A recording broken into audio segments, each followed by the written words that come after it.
How you doing? It's the Butcher here, and today I have another build guide for you. This time we have it for the Druid, getting ready for the Gauntlets, which will hopefully be here soon, not as soon as we would have hoped. Um, but I have an oldie but goodie that I think is going to be very good in the Gauntlet. And there's a couple things I want to cover before I get into the build.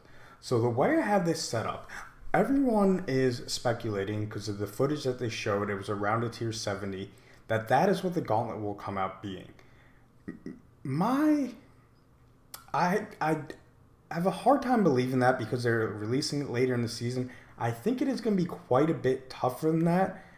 I don't know if it's going to be as tough as a tier 100, but maybe like a 90 at least. I don't think it's going to be as easy as a 70. If it is, I got you covered with this build so easily. It makes like no difference to us. We're still gonna be lightning fast, but that is something to note, and that's why I'm very high on this build, and I'm very proud of this build, even though it's the classic tornado werewolf. So that's the first thing to note. The second thing to note too is this build is not made for hardcore. It is made for going as fast as possible in softcore. If we die, we die. So there are going to be times where we do get CC'd. Our defenses aren't through the roof, things like that. It is tanky enough, as you'll see. I'll do, I don't know which one of these I'll do. Whatever. I'll do one of these. They're all in the at least 90s. Sigils here, but you can see it is tanky enough to handle that content and will be able to do it if that's what the Gauntlet comes out at. However, there is definitely chances you die, which is fine for us being softcore. But if you're a hardcore player, I would definitely probably not recommend this build, or build more defense into this build, I should say. And the last thing I wanted to address here is, so there's a lot of buzz with two other skills for Druid, and I want to explain why I really like the Tornado. So there's Lightning Storm that has been massively buffed in the new gloves this season, and it's a really cool build, don't get me wrong, and if you want to run it, you literally only have to like switch out the gloves and you're basically good to go for the most part.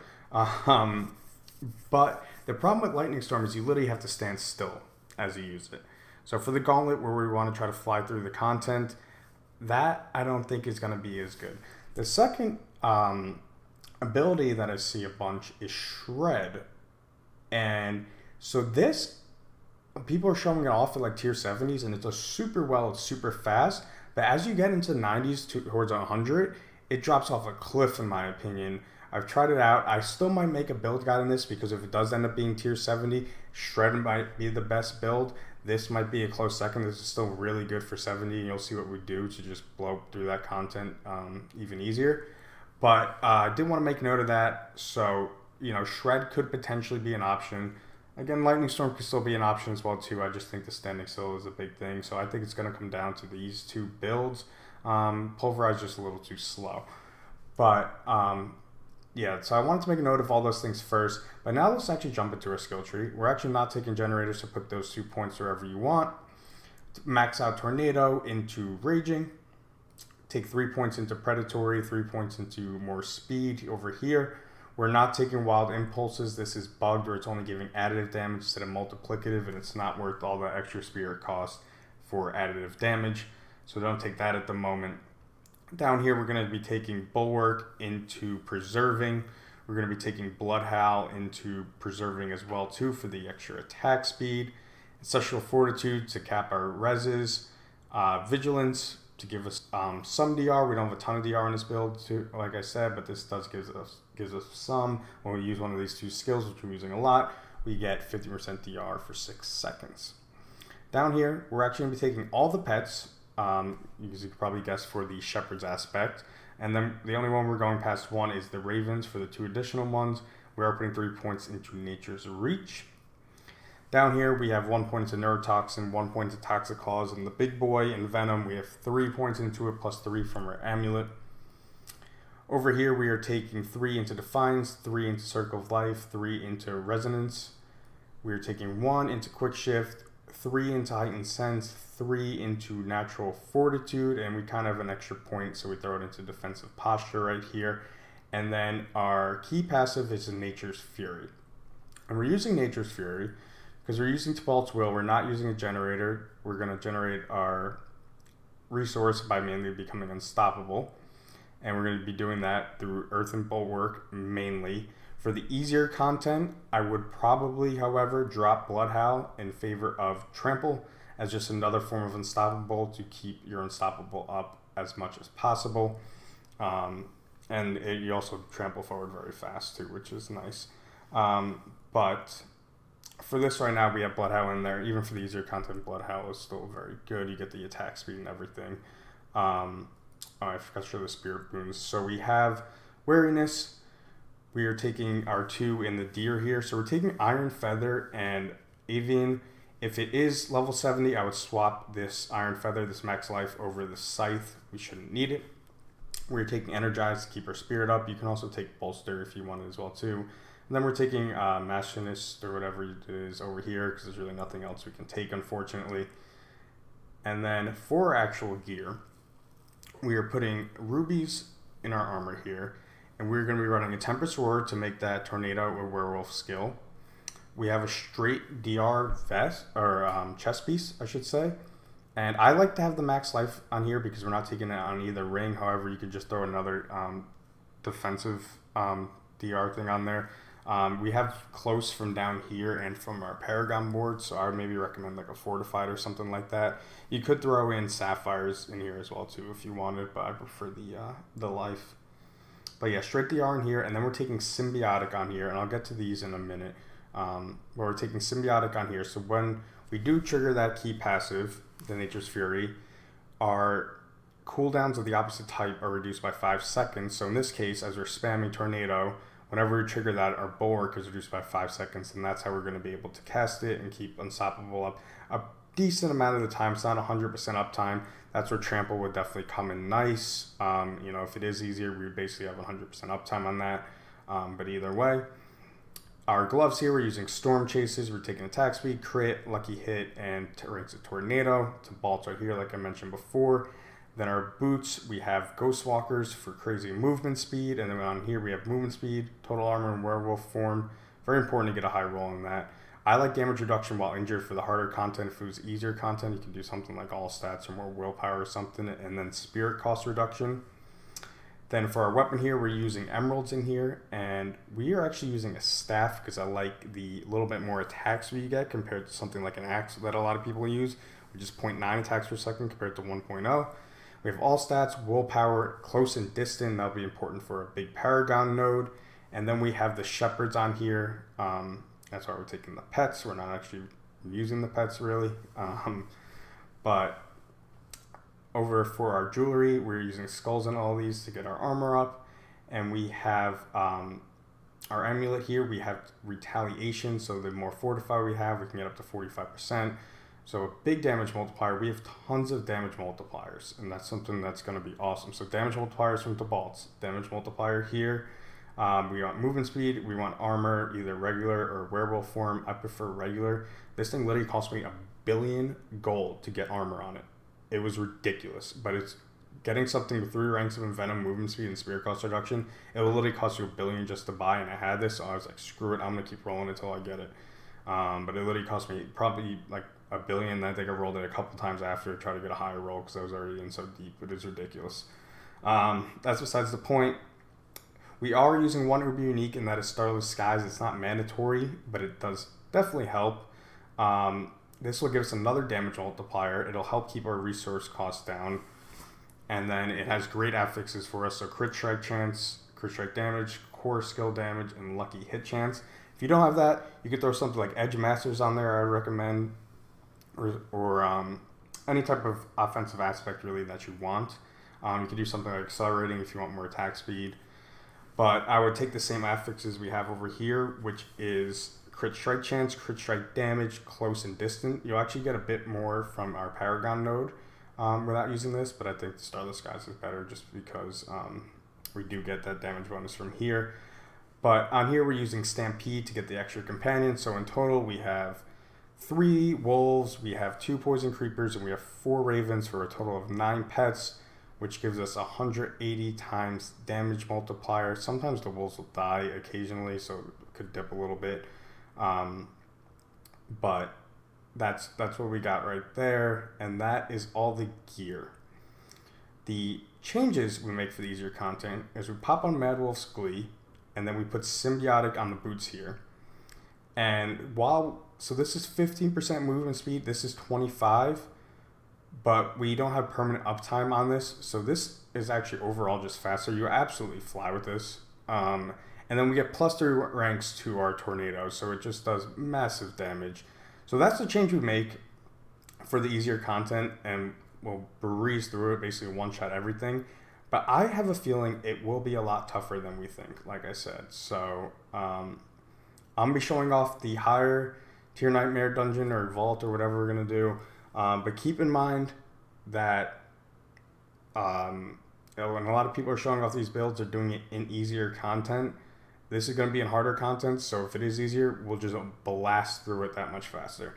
But anyway, I didn't show the Seneschal yet, but we have Flash of Adrenaline, and then I do have the 2 Uber Uniques, or unique stones, but I guess they're like Uber Uniques, whatever. They're not mandatory, they definitely do help. And I was actually able to get these when I was playing with a couple barbs, and one of them was decked out with Shaco, Grandfather, Doombringer, and I was blowing by them in terms of speed, and these are barbs just charging through everything and bashing everything in one shot. So that's give you an idea of just how nuts this is. But anyway, taking Tempest and Flash of Adrenaline. Flash of Adrenaline running Genesis, Duration, and Tactical. If you don't have Genesis, I throw on Gripping there. There's really not much else you can use, but Genesis just gives us up to 50 instead of, 25 or whatever it is, 20 I think. Tempest over here, we're taking Evernight, we're taking Safeguard for some DR, and we're taking Resource. If you don't have Evernight, you could either take the this one right here for the crit chance, or you could take more Fortify if you like. And I've also been messing around too with this right here, Bushwhack, because sometimes the pet gets lost behind you, but this kind of makes them teleport up. So it's not actually too bad, but it's slower than Tempest. I think I still like Tempest better, but maybe play around for that for yourselves. And then finally, let's just jump in the Paragon board quick, and this will all be in the description in d4builds.gg planner, everything on there, Paragon board, gear, everything like that. Anyway, starting with Spirit down here, I should mention too, so I have one glyph at level 20, which I'm trying to get up to 21, and the rest of them are still just level 15. This character is kind of fresh to 100. I made him during the lunar event and just blasted him up, and it's just been absolutely destroying. So we have Spirit down here for the more crit damage. We have Territorial for the close damage, and for the damage reduction from close enemies, we're picking up Lust for Carnage right there. We are taking Exploit, and we are taking Thunderstruck, which is a 47% with our gear. Damage multiplier, so another damage multiplier. And then over here, we are taking Earth and Sky, and that'll help us hit our res cap as well too, which is really nice. And we also deal 10% multiplier, again, another multiplier, to crowd control to vulnerable enemies, which most of them will be pretty much all the time. And we're coming down here, we're taking Ancestral Guidance for another 30% multiplier. You're starting to get the idea. Up here, we're taking Werewolf. We get 10% DR in Werewolf form, just a little more tankiness. And we also get more Werewolf damage, or damage while in Werewolf form, I should say. And then finally, we're coming over here and we're grabbing Heightened Malice for yet another 45% damage multiplier. Crazy, crazy, crazy multipliers. So, how you doing, guys? I'm in the dungeon now. I just recorded the video, uploaded it, realized I never put the right boots back on. So I was missing out on Ghost Walkers and a huge chunk of armor. And the way I noticed it, actually, just real quick, is because I went into werewolf form, and my armor was like 700 lower, so I was like, what the heck? And then I realized, wait, I don't even have Ghost Walkers on, I'm moving like a snail. So anyway, I'm back in it now to show off the gameplay. I have a tier 92 right here. To me, this is what I could see it being about. I know, like, it could be 70, I could be wrong, it could be up to 100. I don't know, but we're going to go with a 92 right here, and we're going to show it off. So remember, again, this is not, if we were running the Mad Wolf's Glee, we would be blowing through stuff even faster. So let's just hop in, and you can see just our movement speed right off the bat is phenomenal. And I gotta remember like to try to play this like I'm playing the Gauntlet and maybe try to like kill everything here.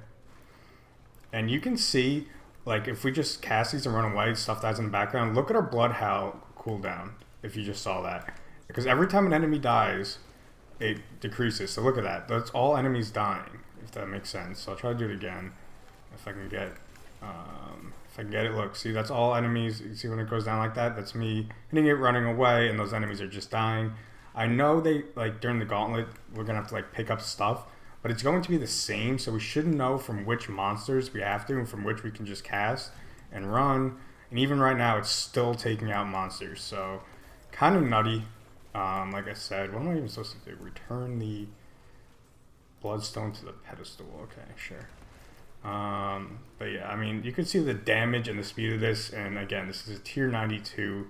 This isn't like a cakewalk. It's not 100, I know, but I actually don't think they're gonna make it a 100. I think it'll probably be somewhere in this range. So, and even if it is 100, we still, god damn, Fat Boy just came charging in. I thought I could grab it before. I did grab it. Even if it is a 100, we're still good on like armor and everything like that. You might just need obviously some good rolls, but like I'm capped right now, but I also have like a perfect roll in the boots specifically, which is very big for the werewolf armor.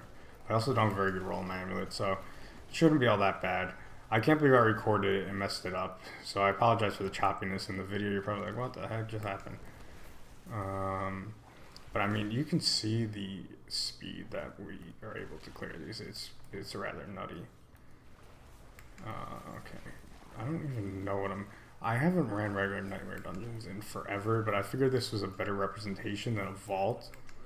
Just like the layout and everything compared to a vault. And I'm hoping there's a boss at the end too, but I'm not sure about this dungeon. What is this? Shavita Ruins. Not sure, unfortunately.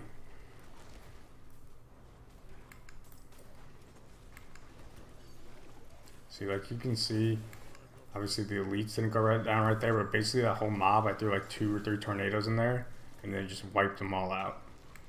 So again, if I probably should have went for the elites, but if this is easier and we do more damage at Metal Glee, I mean, you can imagine what we'll be looking at here. The absolute, like, just speed and damage and ability to do these higher tiers and be, I mean, we're a glass cannon, like I said, we're taking damage, but it's not, like, we can survive this. You're gonna die, you're gonna get CC'd, it might happen to me literally during this video. But for the most part, during your, like, runs, you're not gonna be, you know, you're gonna be able to do them at a very consistent rate.